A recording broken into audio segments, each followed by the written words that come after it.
Yo, what's going on guys, it's Cynical, and today for you guys I'm bringing you a roundtable discussion video to do with, of course, Kingdom Hearts. Today I'm joined with most of the key keepers apart from Sky. Sky, I'm sorry man, we love you man. Anyway, yeah, today we are talking towards two subjects to do with Kingdom Hearts 3. Now my original plans with this kind of video idea was to just talk about Kingdom Hearts 3 little topics and stuff, and to throw sort of opinions and thoughts into you know, the mix, but because of the fact that there's been a sort of leak, quote-unquote leak, come out about Kingdom Hearts 2.8, I thought we would talk about that first here today on the video, and then of course we'll get into the two Kingdom Hearts 3 topics to discuss about. So first things first, let's just dive straight into the leak. Nah, this shit looks so fake. I'm just gonna go out and say the thing that I pointed out. Look at the textures of the rocks formation. You can obviously see it. It's right there. It's so blatant. You can see. I'm pretty sure when you edit this video, you're gonna draw a line for them. It's right there. The split between the rocks. It's like they took two completely different rock formation textures and just slapped them together. Or it's a really, really horrible lighting effect. I don't fucking know. It's so, like it's not even they tried to blur it out. Anyone who made this leak, because I'm pretty sure this leak is fake, anyone who made this kind of shit could have tried to use an easy blending or blurring shader. But oh my fucking lord, dude, that shit looks so fake. But I'm gonna leave the next part over to Dean because he went straight savage onto that. Alright, yo, this leak is so bad. Like, alright, first thing I noticed when I saw this leak, that HUD is so garbage. Like, okay, it's the exact Kingdom Hearts 3 HUD, but the thing that got me, there's no Aqua picture in the face formation. They have this little, like, it's her little symbol that she has on her outfit. They put that instead of Aqua's face. Maybe if they had a real new Aqua render face there, I might have been, oh, maybe this leak's kind of believable. But when I look at this entire leak, this entire image, there's not one thing that cannot be done in Photoshop, and that's where I draw the line for leaks. If there's something that looks like nobody could have edited that, that's where I start to believe leaks. And plus, my boy, I'm pretty sure we all know him, Zephyr from KH Insider.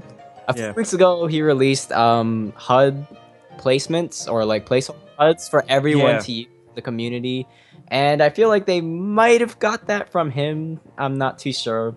But putting the symbol there really just gave it away to me that it was fake. Yeah, I mean, kind of like what Dean was saying, as well as HMK. I mean, like, what is up with the HUD? The HUD, first of all, I mean, it kind of confuses me as to why Square Enix can't, like, say if this was real, why Square Enix wouldn't just be able to use old assets from old Aqua sort of HUD faces, if that's what you want to call them.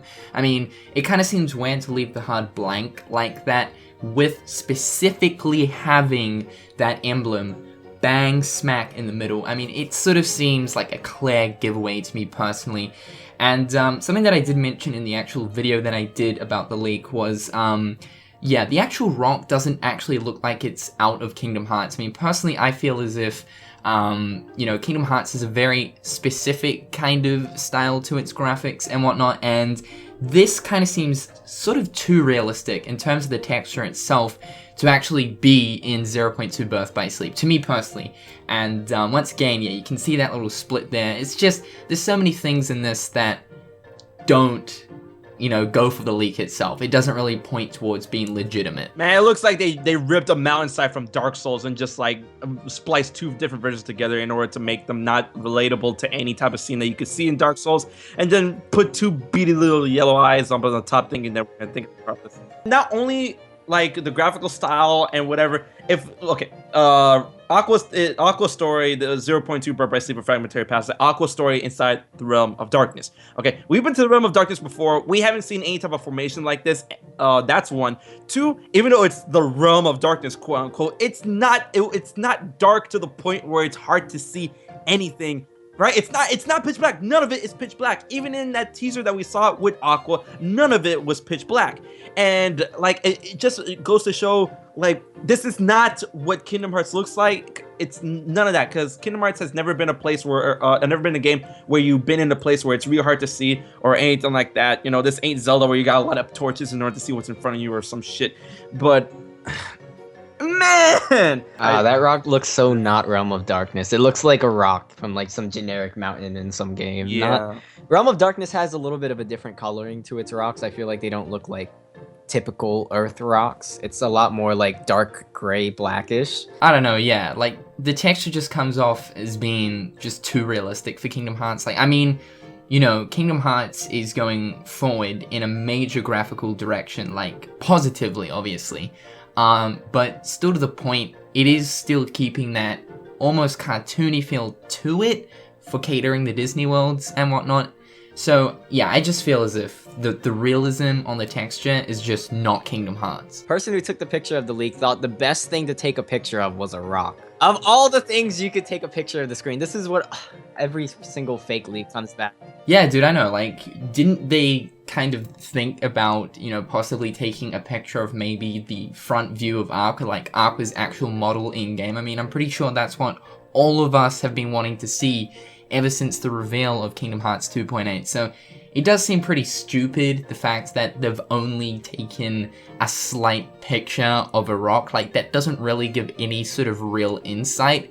It just kind of seems a little bit stupid. But anyway, so let's move into our first topic, talking towards Kingdom Hearts 3 as a roundtable discussion. So many of you guys should probably know, I mean, if you guys watch our different YouTube channels, you'll notice that obviously we've talked about these certain different things depending on what topics we're going to talk about on our YouTube channels before, but it's always nice to get, you know, sort of a multitude of people's opinions and thoughts thrown in to come up with some other creative sort of ideas towards different directions that perhaps maybe the series could take.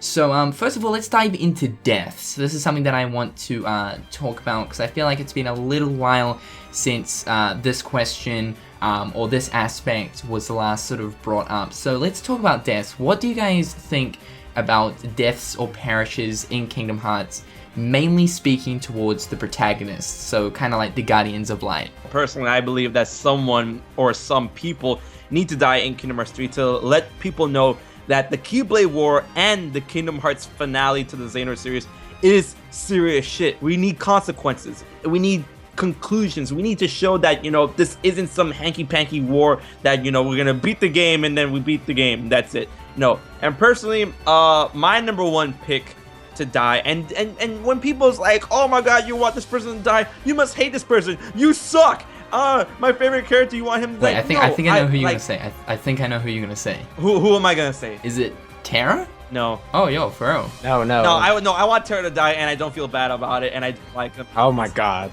But, there it is. But he's not my number one pick. My number one pick that I want to die in order to show that, you know, shit does get real in Kingdom Hearts is Axel, or aka Lee. I really think that he is on the top spot. One, because he's not really a true Guardian of Light, because, you know, he's still tied with the darkness. He's able to open up dark corridors. Even though he's aligned with the good guys, you know, he wants to get Roxas back. He helped out people. I feel that what he's done in the Kingdom Hearts series and what he is able to do in the future, that's pretty much the max point of it. And I feel that him dying will, you know, finally solidify that. And also, if Roxas does not come back, or if he does come back and then ends up dying like other people, then that would truly show, you know, like he's like, oh, I'll see Roxas on the other side or some shit like that. But Axel, I definitely want him to die. I love Axel. Axel's one of my favorite characters, but I want him. Now, why keep saying Axel? Lee.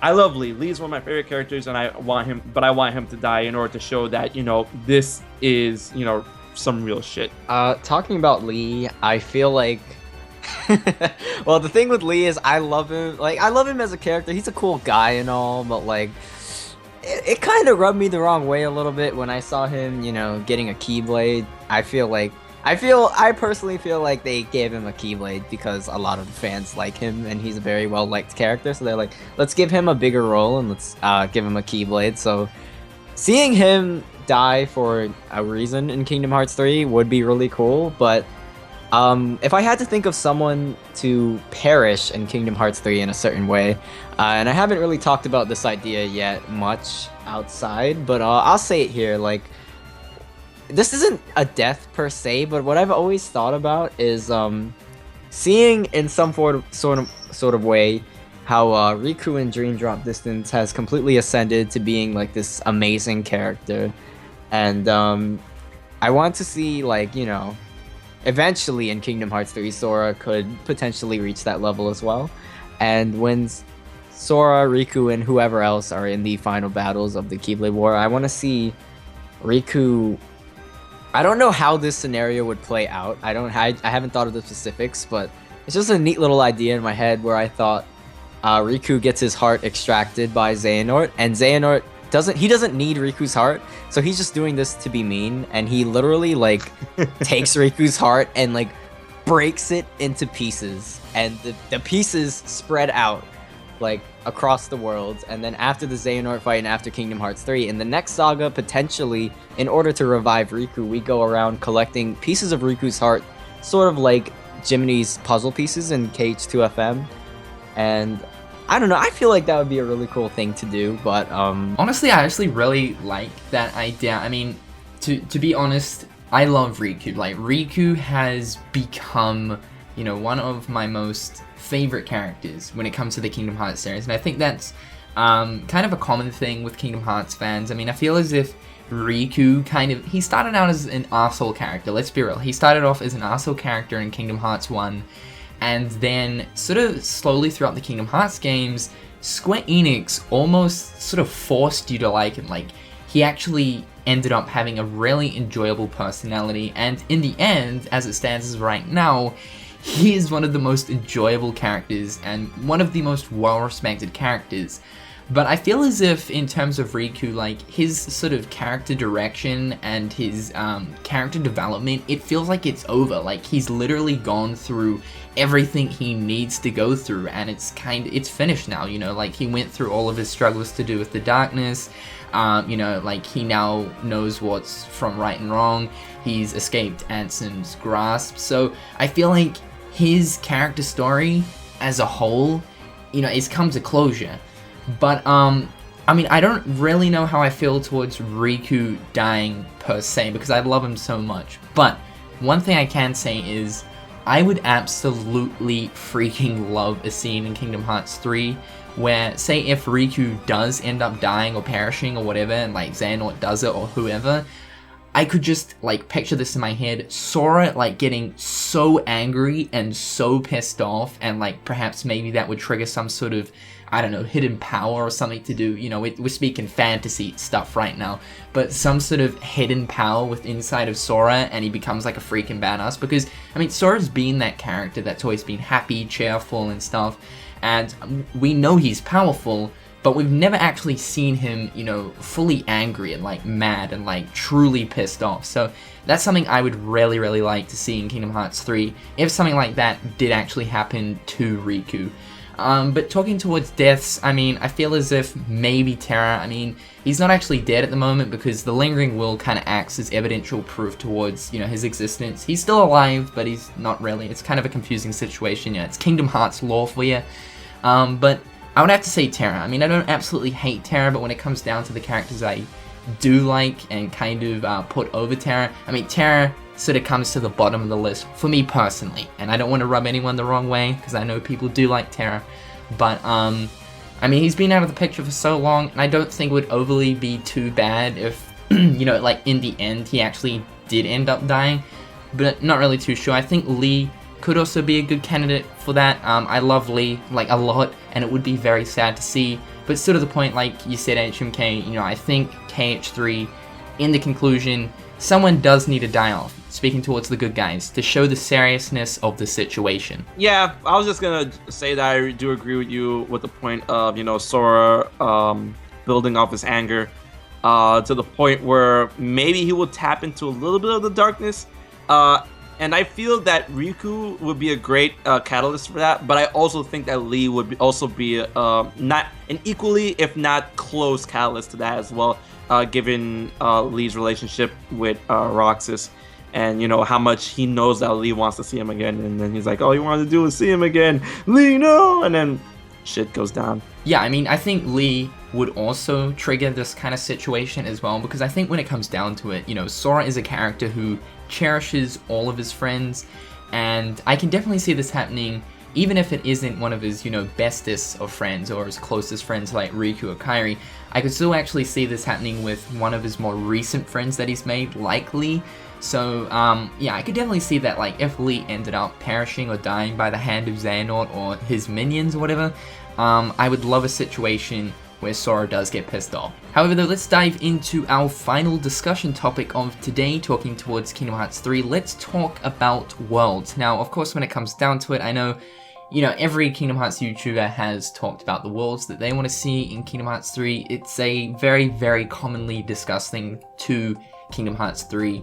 I think it is like the most commonly discussed thing, but it's always nice to get a lot of opinions flowing and to see, kind of like what people want and as to like why they want this specific Disney film to be in here and whatnot. And of course, it's a new year, which means that we're in for some brand new Kingdom Hearts 3 news. Fingers crossed for a trailer at E3, of course, but of course that means that there is a very big possibility of getting some more world reveals this year, and I'm kind of feeling, at least 2 world reveals this year.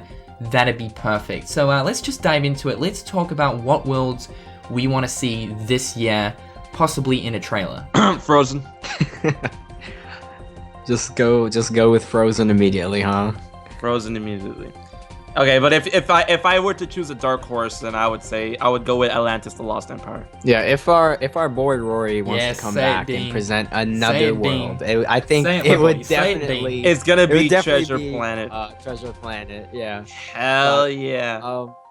Like if he weren't to return, I feel like apart from revealing a new world, they'll also probably just finally show some footage of like San Francisco, because it obviously wasn't ready to be shown last year. So this year they can bring in the San Francisco. I don't know if they're gonna like bring in San Francisco and then announce a world with no footage. I kind of would prefer, if they want to announce a world, be prepared to like show some footage in a new trailer immediately. Right. But if I had to pick like something I hope for, I really want to see some Toy Story. Yeah, see, like Toy Story for me personally, I mean, it's something that I've wanted for a long time now. I mean, I think a lot of people have been wanting this for a long time now, because it is such a beloved Disney property, and I mean, it has had a few attempts, or a couple attempts, at being in Kingdom Hearts in the past. And I think in terms of, Pixar, when it comes down to it, Toy Story is like the face of Pixar. Like when you look at Pixar, the first thing that really comes to most people's minds when it comes to Disney Pixar is Toy Story. And I think a Toy Story world would be fantastic, especially seeing kind of like, like Sora, Donald, and Goofy in a different shape or form, because as you guys know, sometimes on the odd chance, depending on what worlds, Sora, Donald, and Goofy, they kind of change forms. But I would actually love to see like a toy version of Sora, maybe in his Play Arts Kai form. I think that'd just be really cool. It's great marketing. It's great marketing. Play Arts. That's what I always thought. Play Arts. Make it specifically. And that's one thing I always wanted to talk about with you guys concerning about, the possibility of Toy Story World or whatnot. I've never been too keen on it, just because of, I would say, a gut feeling. I can't really explain it, so it's hard for me. But would you rather, if we were to get a Toy Story World, would you rather have it in the perspective of, the actual world that's presented to us in Toy Story, like, what do you call it? Sid's room, Andy's room, the neighborhood, and the pizza plant. Would you have it in that perspective, or would you rather have it in Andy's mind perspective of how he pictures himself playing with the toys, similar to how we saw in the beginning of Toy Story 3? What would you want? How would you want to see it play that? Well, like for me, I'd probably have it, like in Andy's room or like Andy's house, whatever. For the main reason being is like I think the environment of Toy Story, because like you'd probably be the actual size of a toy, because you'd be interacting with like all the Toy Story characters, like because obviously they're toys. I think the environment, scaling up like actual real life furniture and stuff would work so damn well in Kingdom Hearts 3, because like of course you guys know we're getting those free run mechanics, right? So we can like run up walls, we're super like maneuverable around the environment now, and of course like gliding around the place. I think the environment for Toy Story would be a perfect like kind of example of how well, hopefully, fingers crossed, because we haven't even like really seen too much of it, but like how well the new kind of free run mode in Kingdom Hearts is going to work, and of course, you know, like how much better Sora is to control and his maneuverability and things like that. I still think like in terms of like inside Andy's mind, it's a cool aspect for sure, but yeah, I'm more kind of so leaning towards Andy's room and whatnot.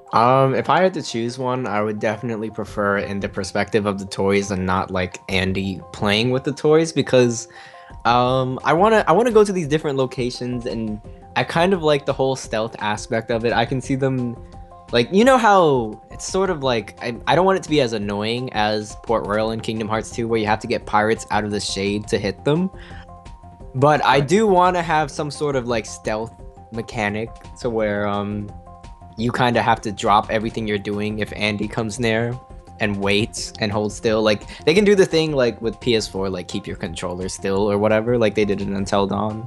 Just like put some cool minigame with it, but don't overly make it like, you know, a gimmick for the whole world. Just put it at specific points, and I think they can really flesh out their creativity more if we're acting as toys rather than just Andy making up a scenario for us. Yeah, I mean, I feel as if Square Enix could come up with some like really crazy, creative, heartless and enemy designs based around toys for the Toy Story world. But anyway, coming back to it, like in terms of the worlds that I want to see, I mean, you know, a comment that Roy Conley made at E3 of last year, one that's kind of familiar to most of us who's been keeping up with the news, is the fact that when he was announcing Tangled to be in Kingdom Hearts 3, you know, he straight off the bat mentioned that this is the first in a series. And I mean, to me personally, that right there, I have such high hopes for Treasure Planet to be in Kingdom Hearts 3 now that we also have Big Hero 6, because as soon as Big Hero 6 came out, then that comment that he made at E3 during that announcement made complete sense. So because of the fact that we have 2 out of 3 of his films already in Kingdom Hearts 3, he's made the comment, you know, saying first in a series. Yeah, I'm straight up gonna say, like, I think there's a pretty damn good chance of Treasure Planet being in Kingdom Hearts 3, and I hope to God it actually gets in there, because out of all worlds, without a doubt, I want Treasure Planet to be in Kingdom Hearts 3. Just please, Square, do it. Like, if that world gets announced this year, I'm gonna be hyped out of my freaking mind, dude. Like, there's so many cool things they could do with Treasure Planet, you know, to do with the different aspects and themes of Kingdom Hearts. I just think it'll be a perfect fit. And the beauty of the majestic galaxies that we'll be going against in the space sea! HMK is such a space nut, oh my I god. am! But yo, dude, can you just like imagine the galaxy and like what it will look like if we do get a Treasure Planet world? I mean, we've already seen the damn stars in the Kingdom Hearts 3 Jump Festa trailer, and they looked amazing. So just imagine what the fucking Treasure Planet world would look like. Yo, my that was lord. sick. Yo, you know, that, oh my, I was so happy when I saw that. I'm like, this makes me so happy. Dean is right. I have such a boner for fucking galaxies, backdrop settings and stuff, man. Oh.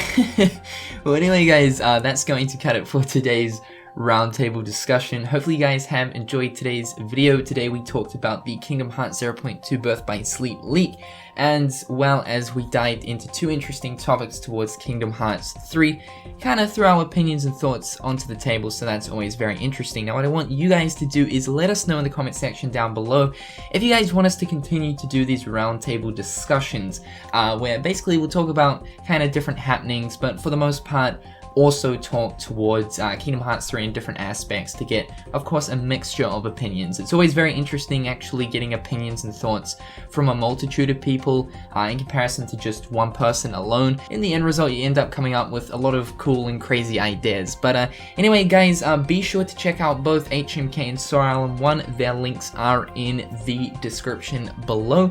And otherwise, guys, I've been Cynical. This has been HMK. I'm Sir Allen 1. And we'll catch you guys next time. Peace.